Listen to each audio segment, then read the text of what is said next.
ನಿನ್ನೆ ಸಂಜೆ 7 ಗಂಟೆ ಸಮಯಕ್ಕೆ ನಮ್ಮ ರಾಜಧಾನಿ ದೆಹಲಿಯ ಯರ್ರ-ಕೋಟೆ ಪ್ರದೇಶದಲ್ಲಿ ಒಂದು ದೊಡ್ಡ ಬ್ಲಾಸ್ಟ್ ನಡೆದಿದೆ. ಇದನ್ನ ನೀವು ಟಿವಿ, ನ್ಯೂಸ್ ಪೇಪರ್ ಮೂಲಕ ಈಗಾಗಲೇ ತಿಳಿದಿರಬಹುದು. ತಿಳಿಯದವರಿಗೆ ಹೇಳ್ತಾ ಇದ್ದೇನೆ. ಯರ್ರ-ಕೋಟೆ ಹತ್ತಿರ ಸ್ವಾತಂತ್ರ್ಯ ದಿನೋತ್ಸವದ ದಿನ ನಮ್ಮ ಪ್ರಧಾನಿ ಸಾಹೇಬರು ನಿಂತು ದೇಶಕ್ಕೆ ಭಾಷಣ ಮಾಡುವ ಜಾಗಕ್ಕೆ ಕೇವಲ 300 ಮೀಟರ್ ದೂರದಲ್ಲಿ ಒಂದು ಕಾರಿನಲ್ಲಿ ದೊಡ್ಡ ಸ್ಫೋಟ ನಡೆದಿದೆ. ಇಲ್ಲಿಯವರೆಗೆ ಬಂದ ಮಾಹಿತಿ ಪ್ರಕಾರ ಅದರಲ್ಲಿ 11 ಜನ ಸತ್ತಿದ್ದಾರೆ, 30ಕ್ಕಿಂತ ಹೆಚ್ಚು ಜನ ಗಾಯಗೊಂಡಿದ್ದಾರೆ. ಈ ಬ್ಲಾಸ್ಟ್ ಕಾರಿನ ಸಿಎನ್ಜಿ ಟ್ಯಾಂಕ್ ಸ್ಫೋಟದಿಂದ ನಡೆದಿದ್ಯಾ ಅಥವಾ ಯಾರಾದರೂ ಸ್ಫೋಟಕಗಳನ್ನು ಹಾಕಿ ಬ್ಲಾಸ್ಟ್ ಮಾಡಿದ್ದಾರಾ? ಇದರ ಹಿಂದೆ ಉಗ್ರರು ಇದ್ದಾರಾ ಅಂತ ಇನ್ನೂ ಸ್ಪಷ್ಟತೆ ಬಂದಿಲ್ಲ. ಇದರ ಬಗ್ಗೆ ನಮ್ಮ ನ್ಯಾಷನಲ್ ಇನ್ವೆಸ್ಟಿಗೇಷನ್ ಏಜೆನ್ಸಿ ತನಿಖೆ ನಡೆಸ್ತಾ ಇದೆ. ಇಲ್ಲಿಯವರೆಗೆ ಯಾವ ಉಗ್ರ ಸಂಘಟನೆಯೂ ಇದನ್ನ ನಾವೇ ಮಾಡಿದ್ದೇವೆ ಅಂತ ಒಪ್ಪಿಕೊಂಡಿಲ್ಲ. ಸಾಮಾನ್ಯವಾಗಿ ಉಗ್ರರು ದಾಳಿ ಮಾಡಿದ್ರೆ ಸ್ವಲ್ಪ ಸಮಯದ ನಂತರ ಇದು ನಮ್ಮದೇ ಅಂತ ಪಬ್ಲಿಕ್ಗೆ ಹೇಳ್ತಾರೆ. ಆದ್ರೆ ಈ ಬ್ಲಾಸ್ಟ್ ಬಗ್ಗೆ ಇನ್ನೂ ಅಂತ ಯಾವ ಕನ್ಫರ್ಮೇಷನ್ ಬಂದಿಲ್ಲ. ಆದ್ರೂ ಈ ಬ್ಲಾಸ್ಟ್ ಹಿಂದೆ ಉಗ್ರ ಕೋನ ಇರಬಹುದು ಅಂತ ತುಂಬಾ ಜನ ಅನುಮಾನ ಪಡ್ತಾ ಇದ್ದಾರೆ. ಯಾಕೆಂದ್ರೆ ಈ ದಾಳಿ ನಡೆದ ಸಮಯ ಅಂತದ್ದೇ. ನಿನ್ನೆ ನವೆಂಬರ್ 10ನೇ ತಾರೀಕು ಪಾಕಿಸ್ತಾನ ನೌಕಾಪಡೆ ಅಧಿಕಾರಿಗಳು ಮತ್ತು ಬಾಂಗ್ಲಾದೇಶ ನೌಕಾಪಡೆ ಅಧಿಕಾರಿಗಳ ನಡುವೆ ಒಂದು ಮೀಟಿಂಗ್ ನಡೆದಿದೆ. ಇದು ಏಕೆ ವಿಶೇಷ ಅಂದ್ರೆ ಬಾಂಗ್ಲಾದೇಶ ರಚನೆಯಾದಾಗಿನಿಂದ ಕಳೆದ 50 ವರ್ಷಗಳಿಂದ ಈ ಎರಡು ದೇಶಗಳ ನೌಕಾಪಡೆಗಳು ಎಂದು ಅಧಿಕೃತವಾಗಿ ಮೀಟಿಂಗ್ ನಡೆಸಿರಲಿಲ್ಲ. ಆದ್ರೆ ನಿನ್ನೆ ಅವರ ನಡುವೆ ಮೀಟಿಂಗ್ ನಡೆದಿದೆ. ಅಲ್ಲದೆ ಆಪರೇಷನ್ ಸಿಂಧೂರ್ನಲ್ಲಿ ನಮ್ಮ ಇಂಡಿಯಾ ಪಾಕಿಸ್ತಾನಕ್ಕೆ ಮರಳಲಾಗದ ಗಾಯ ಮಾಡಿದೆ. ಅವರ ದೇಶದಲ್ಲಿರುವ 9 ಏರ್ ಬೇಸ್ಗಳನ್ನ ನಾವು ನಾಶ ಮಾಡಿದ್ದೇವೆ. ಪಾಕಿಸ್ತಾನ ತನ್ನ ಮಾನ ಉಳಿಸಿಕೊಳ್ಳಲು ನಾವು ಇಂಡಿಯಾದ ಫೈಟರ್ ಜೆಟ್ಗಳನ್ನು ಕೆಡವಿದ್ದೇವೆ ಅಂತ ಜಗತ್ತಿಗೆ ಸುಳ್ಳು ಹೇಳಿ ನಿಭಾಯಿಸಿಕೊಂಡಿದೆ. ಆದ್ರೆ ಅಂಥದ್ದೇನೂ ನಡೆದಿಲ್ಲ. ಪಾಕಿಸ್ತಾನ ಸೇನೆಗೆ ಸ್ಪಷ್ಟವಾಗಿ ಗೊತ್ತು ಆಪರೇಷನ್ ಸಿಂಧೂರ್ನಲ್ಲಿ ಇಂಡಿಯನ್ ಮಿಲಿಟರಿ ಅವರನ್ನು ಹೇಗೆ ಚಿತ್ತು ಮಾಡಿತು ಅಂತ.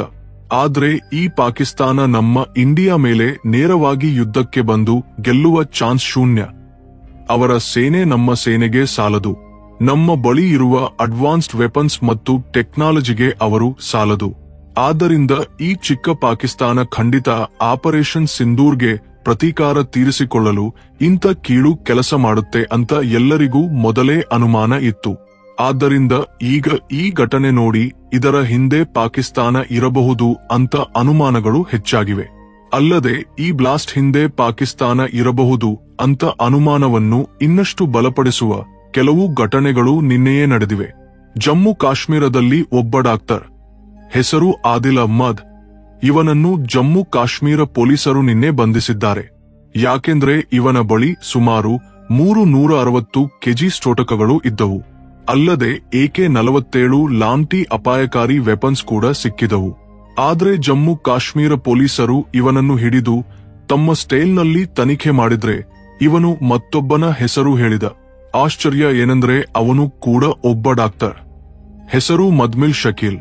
ಇವನು ಫರೀದಾಬಾದ್ನಲ್ಲಿ ಒಂದು ಮೆಡಿಕಲ್ ಕಾಲೇಜಿನಲ್ಲಿ ಕೆಲಸ ಮಾಡ್ತಾ ಇದ್ದ. ಆದ್ರೆ ಇವನ ಬಳಿ 2500 ಕೆಜಿ ಸ್ಫೋಟಕಗಳು ಸಿಕ್ಕಿದವು ಮತ್ತು ಇವನ ಬಳಿ ಕೂಡ ತುಂಬಾ ಅಡ್ವಾನ್ಸ್ಡ್ ವೆಪನ್ಸ್ ಇದ್ದವು.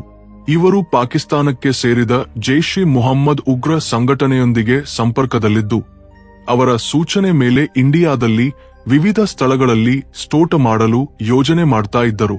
ಇಲ್ಲಿ ನಾವು ಆಘಾತಕ್ಕೊಳಗಾಗಬೇಕಾದ ವಿಷಯ ಏನೆಂದ್ರೆ ತುಂಬಾ ಜನ ಅಂದುಕೊಳ್ತಾರೆ ಚೆನ್ನಾಗಿ ಎದಿದವರು, ತಿರಿವುಳ್ಳವರು ಉಗ್ರರಾಗಲ್ಲ, ಹಣ ಇಲ್ಲದೆ ಬಡವರಾಗಿ ಊಟಕ್ಕೂ ತಿಂಡಿ ಇಲ್ಲದವರು ಮಾತ್ರ ಉಗ್ರರಾಗ್ತಾರೆ ಅಂತ. ಆದ್ರೆ ಇಲ್ಲಿ ನೋಡಿ ನಮ್ಮ ಪೊಲೀಸರಿಗೆ ಸಿಕ್ಕಿದ್ದು ಎಷ್ಟು ಕಷ್ಟಪಟ್ಟು MBBS ಕ್ಲಿಯರ್ ಮಾಡಿ ಡಾಕ್ಟರ್ ಆದವರು.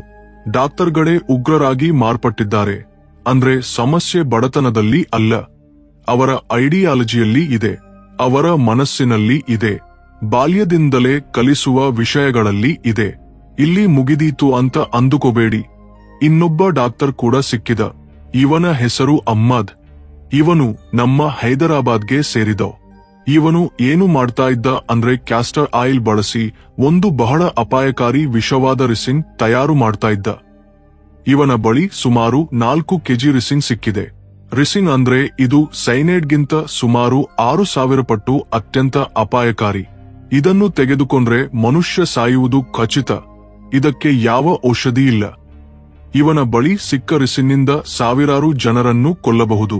ಆದ್ರೆ ಈ ಚಿಕ್ಕವನು ನಮ್ಮ ಹೈದರಾಬಾದ್ನಲ್ಲಿ ಡಾಕ್ಟರ್ ಆಗಿ ಕೆಲಸ ಮಾಡುತ್ತಾ ಈ ರಾಸಾಯನಿಕವನ್ನು ತಯಾರು ಮಾಡಿ ಯಾವುದೋ ಒಂದು ಅನ್ನದಾನ ಕಾರ್ಯಕ್ರಮದಲ್ಲಿ ಒಮ್ಮೆಲೆ ಸಾವಿರಾರು ಜನರನ್ನು ಕೊಲ್ಲಬೇಕು ಅಂತ ಯೋಜನೆ ಮಾಡಿದ್ದ. ಅಥವಾ ಹತ್ತಿರದ ದೇವಾಲಯಕ್ಕೆ ಹೋಗಿ ಆ ದೇವಾಲಯದ ಪ್ರಸಾದದಲ್ಲಿ ಈ ವಿಷವನ್ನು ಬೆರೆಸಲು ಪ್ರಯತ್ನ ಮಾಡ್ತಾ ಇದ್ದ. ಇವನು ಕೂಡ ಪಾಕಿಸ್ತಾನಕ್ಕೆ ಸೇರಿದ ಐಎಸ್ಕೆಪಿ ಅಂತ ಉಗ್ರ ಸಂಘಟನೆಯ ಪ್ರಭಾವಕ್ಕೊಳಗಾಗಿ ಅವರ ಸೂಚನೆ ಪ್ರಕಾರ ಇಂಥ ಕೆಲಸಗಳು ಮಾಡ್ತಾ ಇದ್ದ.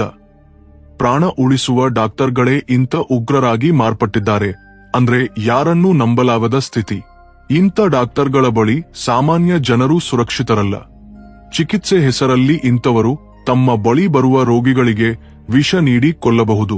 ಆದ್ದರಿಂದ ಇಂಥ ಡಾಕ್ಟರ್ಗಳೊಂದಿಗೆ ಎಚ್ಚರಿಕೆಯಿಂದ ಇರಿ. ಹೈದರಾಬಾದ್ನಲ್ಲೇ ಇಂಥ ಒಬ್ಬ ಡಾಕ್ಟರ್ ಸಿಕ್ಕಿದ್ದಾನೆ ಅಂದ್ರೆ ಸಿಕ್ಕದವರು ಇನ್ನೂ ಎಷ್ಟು ಮಂದಿ ಇರಬಹುದು ಅಂತ ಪ್ರಶ್ನೆ ಕೂಡ ಬರುತ್ತೆ.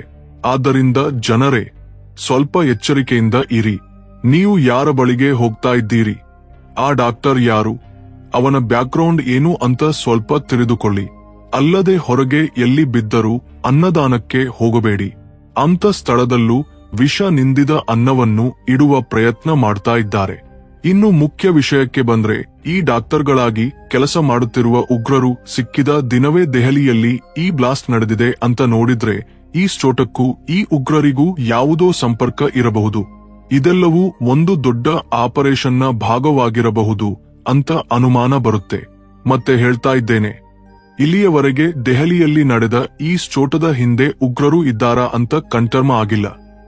ಕಳೆದ ಬಾರಿ ನಾವು ಆಪರೇಷನ್ ಸಿಂಧೂರ್ ಮಾಡಿದಾಗ ಮೋದಿ ಸಾಹೇಬರು ತುಂಬಾ ಸ್ಪಷ್ಟವಾಗಿ ಹೇಳಿದ್ದರು, ಇನ್ನು ಮೇಲೆ ನಮ್ಮ ಮೇಲೆ ಅಂದ್ರೆ ಇಂಡಿಯಾ ಮೇಲೆ ಯಾವ ಚಿಕ್ಕ ಉಗ್ರ ದಾಳಿ ನಡೆದರೂ ಅದನ್ನ ನಾವು ಯಾಕ್ ವಾರ್ ಆಗಿ ಪರಿಗಣಿಸುತ್ತೇವೆ.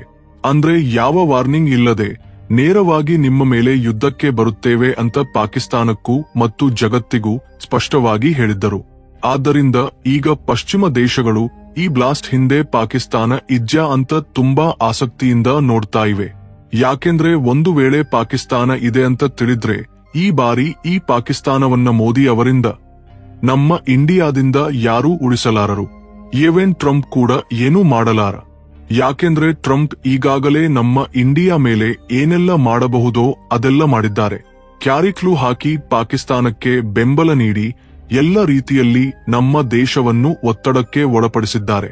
ಇನ್ನು ಹೊಸದಾಗಿ ಮಾಡಲು ಏನೂ ಇಲ್ಲ. ಆದ್ದರಿಂದ ಇಂಡಿಯಾ ಪಾಕಿಸ್ತಾನ ನಡುವೆ ಮುಂದಿನ 24 ಗಂಟೆಗಳಲ್ಲಿ ಏನಾಗಲಿದೆ ಅಂತ ಪಶ್ಚಿಮ ದೇಶಗಳು ತುಂಬಾ ಆಸಕ್ತಿಯಿಂದ ನೋಡ್ತಾ ಇವೆ. ಈ ಕ್ರಮದಲ್ಲೇ ಈಗ ಪಾಕಿಸ್ತಾನಕ್ಕೆ ಪೂರ್ತಿ ಬೆಂಬಲವಾಗಿ ಬಾಂಗ್ಲಾದೇಶ ಕೂಡ ಇದೆ. ಬಾಂಗ್ಲಾದೇಶ ಮತ್ತು ಪಾಕಿಸ್ತಾನ ಈ ಎರಡೂ ಸೇರಿ ನಮ್ಮ ಇಂಡಿಯಾಕ್ಕೆ ವಿರುದ್ಧವಾಗಿ ಬಹಳ ಹಿಂದಿನಿಂದಲೇ ಯೋಜನೆ ಮಾಡ್ತಾ ಇವೆ. ವಿಶೇಷವಾಗಿ ಇಂಡಿಯಾದಲ್ಲಿ ಉತ್ತರ ಈಶಾನ್ಯ ರಾಜ್ಯಗಳನ್ನು ಭಾರತದಿಂದ ಬೇರ್ಪಡಿಸಬೇಕು, ಸಿಲಿಗುರಿ ಕಾರಿಡಾರ್ ಅನ್ನು ಟಾರ್ಗೆಟ್ ಮಾಡಬೇಕು ಅಂತ ಇವರು ಬಹಳ ಹಿಂದಿನಿಂದ ಯೋಜನೆ ಮಾಡ್ತಾ ಇದ್ದಾರೆ. ಒಂದು ವೇಳೆ ಈ ಬ್ಲಾಸ್ಟ್ ಪಾಕಿಸ್ತಾನ ಮತ್ತು ಬಾಂಗ್ಲಾದೇಶದ ಕುಮ್ಮಕ್ಕಿನ ಭಾಗವಾಗಿದ್ದರೆ ಈ ಎರಡು ದೇಶಗಳು ಸೇರಿ ನಮ್ಮ ಇಂಡಿಯಾ ಮೇಲೆ ಒಮ್ಮೆಲೆ ಯುದ್ಧಕ್ಕೆ ಬಂದರೂ ನಮ್ಮ ಭಾರತೀಯ ಸೇನೆಗೆ ದೊಡ್ಡದಾಗಿ ಖರಕ್ ಇಲ್ಲ. ನಾವು ಒಮ್ಮೆಲೆ ಬಾಂಗ್ಲಾದೇಶವನ್ನು ಪಾಕಿಸ್ತಾನವನ್ನು ಒಕ್ಕೊಂಡು ಹಾಕಬಹುದು. ಆಪರೇಷನ್ ಸಿಂಧೂರ್ ಅಧಿಕೃತವಾಗಿ ಶುರುವಾದರೆ ರಷ್ಯಾ ಯುಕ್ರೇನ್ ಇಸ್ರಾಯೇಲ್ ಗಾಜಾ ನಂತರ ಅತಿ ದೊಡ್ಡ ಯುದ್ಧ ಇಂಡಿಯಾ ಪಾಕಿಸ್ತಾನ ನಡುವೆ ನಡೆಯಲಿದೆ. ಮತ್ತು ಈ ಯುದ್ಧದಲ್ಲಿ ತುಂಬಾ ಸ್ಪಷ್ಟವಾಗಿ ಪಾಕಿಸ್ತಾನ ಎಲಿಮಿನೇಟ್ ಆಗಲಿದೆ. ಪಾಕಿಸ್ತಾನ ಮತ್ತು ಈ ಬಾಂಗ್ಲಾದೇಶ ಈ ಎರಡು ಕೀಡೆಗಳು ನಮ್ಮ ಪಕ್ಕದಿಂದ ಶಾಶ್ವತವಾಗಿ ನಾಶವಾಗಲಿವೆ ಮತ್ತು ನಮ್ಮ ಇಂಡಿಯಾಕ್ಕೆ ದೌರ್ಬಲ್ಯದ ಜಾಗವಾಗಿದ್ದ ಸಿಲಿಗುರಿ ಕಾರಿಡಾರ್ ಈಗ ವಿಸ್ತರಣೆಯಾಗಲಿದೆ. ಒಂದು ವೇಳೆ ಆಪರೇಷನ್ ಸಿಂಧೂರ್ 2 ನಡೆದರೆ, ನಾನು ನನ್ನ ಹಿಂದಿನ ವಿಡಿಯೋದಲ್ಲೂ ಹೇಳಿದ್ದೇನೆ, ನಾವು ಬಾಂಗ್ಲಾದೇಶಕ್ಕೆ ಸೇರಿದ ಈ ತಲೆ ಭಾಗವನ್ನು ಆಕ್ಯುಪೈ ಮಾಡಿಕೊಂಡರೆ ನಮ್ಮ ದೌರ್ಬಲ್ಯದ ಸ್ಥಳವಾದ ಸಿಲಿ ಕಾರಿಡಾರ್ ಬಲವಾಗುತ್ತೆ ಮತ್ತು ನಮ್ಮ ಉತ್ತರ ಈಶಾನ್ಯ ರಾಜ್ಯಗಳೊಂದಿಗೆ ಸಂಪರ್ಕ ಕೂಡ ಬಲವಾಗುತ್ತೆ. ಒಟ್ಟಾರೆಯಾಗಿ ಪ್ರಸ್ತುತ ನಮ್ಮ ದೇಶದ ತನಿಖಾ ತಂಡಗಳು ಏನೂ ಹೇಳುತ್ತವೆ, ಈ ದಾಳಿ ಹಿಂದೆ ಯಾರು ಇದ್ದಾರೆ ಅಂತ.